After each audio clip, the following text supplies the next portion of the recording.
Saudara-saudara yang terkasih, sebelum kita akan membaca dan merenungkan firman Tuhan, mari kita bersatu hati, kita berdoa. Terima kasih Tuhan untuk kesempatan bagi kami beribadah, memuji, memuliakan nama Tuhan. Dalam ibadah kami saat ini, bersama-sama kami juga hendak membaca, mendengar, dan merenungkan firman Tuhan. Engkau yang memimpin kami dalam pembacaan dan perenungan firman pada saat ini. Biarlah kami semua curahkan Roh Kudus, agar kami dimampukan mengerti, memahami firman-Mu, bahkan juga melakukan firman Tuhan dalam kehidupan kami. Berkati juga hamba yang akan menyampaikan firman-Mu, agar setiap kata yang keluar itu seturut dengan kehendak Tuhan. Hanya dalam nama Tuhan kami, Yesus Kristus, Sang Firman yang hidup, kami berdoa. Amin. Pembacaan Alkitab kita saat ini diambil dari 1 Samuel pasal 15 ayat 34 sampai 1 Samuel 16 ayat ke-13. Saya akan bacakan untuk kita sekalian. Kemudian Samuel pergi ke Rama, tetapi Saul pergi ke rumahnya di Gibea Saul. Sampai hari matinya Samuel tidak melihat Saul lagi, tetapi Samuel berduka cita karena Saul. Dan Tuhan menyesal karena ia menjadikan Saul raja atas Israel. Berfirmanlah Tuhan kepada Samuel, berapa lama lagi engkau berduka cita karena Saul? Bukankah ia telah kutolak sebagai raja atas Israel? Isilah tabung tandukmu dengan minyak dan pergilah. Aku mengutus engkau kepada Isai, orang Betlehem itu, sebab di antara anak-anaknya telah kupilih seorang raja bagiku. Tetapi Samuel berkata, bagaimana mungkin aku pergi? Jika Saul mendengarnya, ia akan membunuh aku. Firman Tuhan, bawalah seekor lembu muda dan katakan, aku datang untuk mempersembahkan korban kepada Tuhan. Kemudian undanglah Isai ke upacara pengorbanan itu, lalu aku akan memberitahukan kepadamu apa yang harus kau perbuat. Urapilah bagiku orang yang akan kusebut kepadamu. Samuel berbuat seperti yang difirmankan Tuhan dan tibalah ia di kota Betlehem. Para tua-tua di kota itu datang mendapatkannya dengan gemetar dan berkata, adakah kedatanganmu ini membawa selamat? Jawabnya, ya, benar. Aku datang untuk mempersembahkan korban kepada Tuhan. Kuduskanlah dirimu dan datanglah dengan daku ke upacara pengorbanan ini. Kemudian ia menguduskan Isai dan anak-anaknya yang laki-laki dan mengundang mereka ke upacara pengorbanan itu. Ketika mereka itu masuk dan Samuel melihat Eliab, lalu pikirnya, sungguh di hadapan Tuhan sekarang berdiri yang diurapinya. Tetapi berfirmanlah Tuhan kepada Samuel, janganlah pandang parasnya atau perawakannya yang tinggi, sebab aku telah menolaknya. Bukan yang dilihat manusia, yang dilihat Allah. Manusia melihat apa yang di depan mata, tetapi Tuhan melihat hati. Lalu Isai memanggil Abinadab dan menyuruhnya lewat di depan Samuel. Tetapi Samuel berkata, orang ini pun tidak dipilih Tuhan. Kemudian Isai menyuruh Syama lewat. Tetapi Samuel berkata, orang ini pun tidak dipilih Tuhan. Demikianlah Isai menyuruh ketujuh anaknya lewat di depan Samuel, tetapi Samuel berkata kepada Isai, semuanya ini tidak dipilih Tuhan. Lalu Samuel berkata kepada Isai, inikah anakmu semuanya? Jawabnya, masih tinggal yang bungsu, tetapi sedang menggembalakan kambing domba. Kata Samuel kepada Isai, suruhlah memanggil dia, sebab kita tidak akan duduk makan sebelum ia datang kemari. Kemudian disuruhnyalah menjemput dia, ia kemerah-merahan, matanya indah dan parasnya elok. Lalu Tuhan berfirman, bangkitlah, urapilah dia, sebab inilah dia. Samuel mengambil tabung tanduk yang berisi minyak itu dan mengurapi Daud di tengah-tengah saudara-saudaranya. Sejak hari itu dan seterusnya berkuasalah roh Tuhan atas Daud. Lalu berangkatlah Samuel menuju Rama. Demikianlah pembacaan kitab kita. Berbahagialah setiap orang yang memelihara firman Tuhan di dalam hidupnya. Haleluya. Ibu bapak, saudara-saudara yang terkasih dalam Tuhan Yesus, Shalom. Hari ini bersama-sama kita beribadah, memuji, memuliakan nama Tuhan. Masih dalam kondisi kita beribadah di rumah masing-masing, tetapi kiranya ini tidak mengurangi makna peribadahan kita, dan kita masih boleh terus bersyukur kepada Tuhan melalui ibadah-ibadah yang kita lakukan. Dan saat ini ibu bapak, saudara-saudara yang terkasih dalam Tuhan Yesus, kita bersama-sama merefleksikan, merenungkan firman Tuhan yang kita baca bersama-sama tentang kisah diurapinya Daud sebagai raja atas orang-orang Israel. Tentu kita bersama-sama telah mengetahui bagaimana Daud dipilih oleh Allah sebagai raja atas bangsa orang Israel, dan kita bersama-sama pun tahu tentang bagaimana Samuel yang datang kepada Isai untuk meminta Daud, anaknya yang bungsu, untuk menjadi seorang raja bagi bangsa Israel. Pertama-tama Bapak Ibu, dalam perenungan kita saat ini, pesan firman Tuhan sangat gamblang untuk mengingatkan kita bahwa Tuhan memilih pemimpin bukan berdasarkan apa yang dilihat oleh manusia.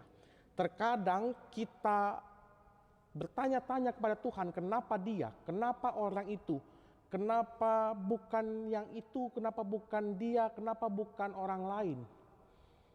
Kita bersama-sama seringkali mempertanyakan mungkin ketika seseorang dipilih menjadi pemimpin atau dipilih oleh Tuhan, dipakai untuk melakukan berbagai hal, bahkan juga untuk mempersaksikan tentang kuasa Tuhan dalam kehidupan kita. Dan kita bertanya, kenapa orang itu? Hari ini kita mau diingatkan Bapak Ibu bahwa Tuhan memilih setiap orang untuk dipakainya bukan berdasarkan apa yang menjadi kriteria manusia. Betul bahwa ada hal-hal yang mungkin menjadi pertimbangan kita.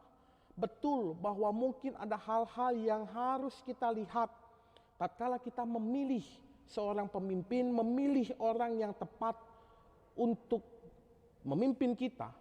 Mungkin betul bahwa kita harus memilah dan memilih ketika ada banyak pilihan untuk kita jadikan seorang pemimpin. Tetapi kita hari ini membaca firman Tuhan Bapak Ibu, dan firman Tuhan menegaskan dengan jelas dan dengan gamblang. Di ayat ke-7 Tuhan mengatakan kepada Samuel, bukan yang dilihat manusia yang dilihat Allah. Manusia melihat apa yang di depan mata, tetapi Tuhan melihat hati. Bahwa betul Bapak Ibu, ada ungkapan, don't judge the book by its cover. Jangan pernah melihat atau menilai buku hanya dari cover luarnya saja, tetapi harus melihat isinya, kedalamannya. Apakah memang itu benar-benar buku yang berbobot dan menambah ilmu kita, atau hanya sekedar covernya saja yang bagus, luarnya saja yang cantik, tetapi di dalamnya tidak terdapat isi apa-apa. Sama seperti manusia, benarkah memang apa yang ditunjukkan dari luar, paras, sikap, pribadi dan sebagainya, itu benar-benar yang baik? Benarkah di dalam hatinya pun terdapat kedalaman hati yang baik? Hari ini kita diingatkan Bapak Ibu, pertama-tama kita diminta untuk tidak mudah atau tidak cepat menilai orang hanya dari kulit luarnya saja.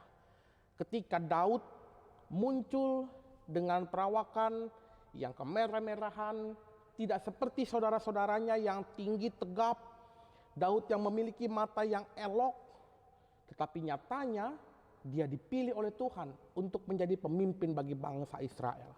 Kita diminta untuk tidak cepat mudah menilai orang, bahkan dari sisi fisik, penampilan, dan yang lainnya secara negatif.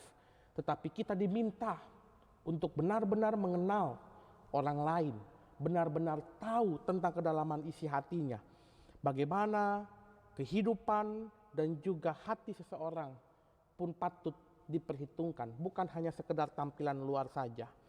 Kita pun belajar Bapak Ibu hari ini dalam pembacaan kitab kita yang kedua adalah kita bersama-sama menyadari bahwa pilihan Tuhan mungkin seringkali di luar ekspektasi kita. Pilihan Tuhan mungkin sama sekali di luar dugaan kita. Samuel ketika berjumpa dengan Isai dan berjumpa dengan anak-anak Isai memiliki ekspektasi. Bangsa Israel pun memiliki ekspektasi karena mereka sudah pernah memiliki raja, yakni Saul. Ekspektasinya sebagai seorang raja haruslah tinggi, tegap, penuh dengan ketegasan.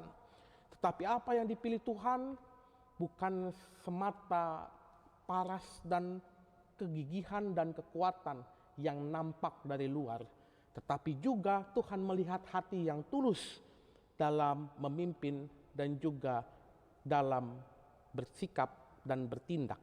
Nyatanya Daud yang kecil, yang dianggap tidak seperti layaknya seorang raja, tinggi tegap, memiliki perawakan yang baik, tetapi dia mampu melawan Goliat, mengalahkan Goliat. Lalu kalau begitu, kita bersama-sama mau menyadari, tidak selamanya apa yang kita lihat dari luar ternyata mampu kita nilai seutuhnya. Maka kenalilah dari lebih dalam, dan kita bersama-sama melihat bahwa pentingnya kita juga menerima setiap pilihan-pilihan Tuhan yang mungkin seringkali di luar ekspektasi kita. Bukan hanya ketika kita memilih pemimpin, bahkan dalam pilihan-pilihan hidup yang kita jalani. Mungkin saja Bapak Ibu hari ini kita bertanya-tanya, kenapa Tuhan akhirnya memberikan jalan dalam kehidupan saya seperti ini? Tetapi saya mau mengajak kita untuk menyadari bahwa apapun yang dipilih Tuhan dalam kehidupan kita, apapun yang dikehendaki Tuhan dalam kehidupan kita, yakinlah bahwa itu adalah baik adanya.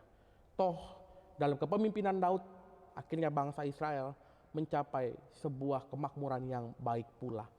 Hari ini kita juga bersama-sama melihat dan juga merenungkan firman Tuhan untuk senantiasa memantapkan diri kita untuk menjadi orang-orang yang beriman kepada Tuhan, bukan hanya sekedar dengan perkataan saya percaya, bukan hanya sekedar dengan perkataan saya mengimani Tuhan sebagai juru selamat, bukan hanya dengan pengakuan-pengakuan semata dari mulut kita, tetapi juga harus lahir dari setiap tindakan dan juga dari setiap keputusan-keputusan yang ada dalam kehidupan kita.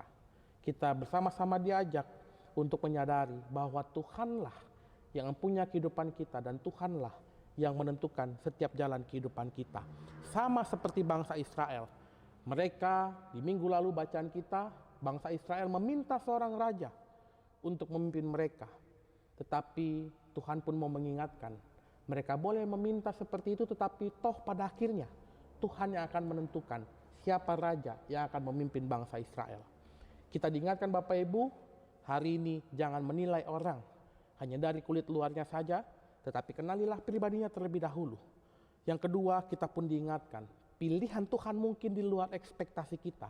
Pilihan Tuhan mungkin tidak seperti yang kita harap-harapkan. Tetapi yakinlah apa yang dipilih Tuhan itu adalah baik adanya. Dan kita bersama-sama diajak untuk selalu menggantungkan kehidupan kita hanya kepada Tuhan. Karena Tuhanlah yang mempunyai kehidupan dan hidup kita. Kiranya Tuhan menolong dan juga memberkati kita. Tuhan memampukan kita untuk menjadi pelaku-pelaku firman-Nya. Amin.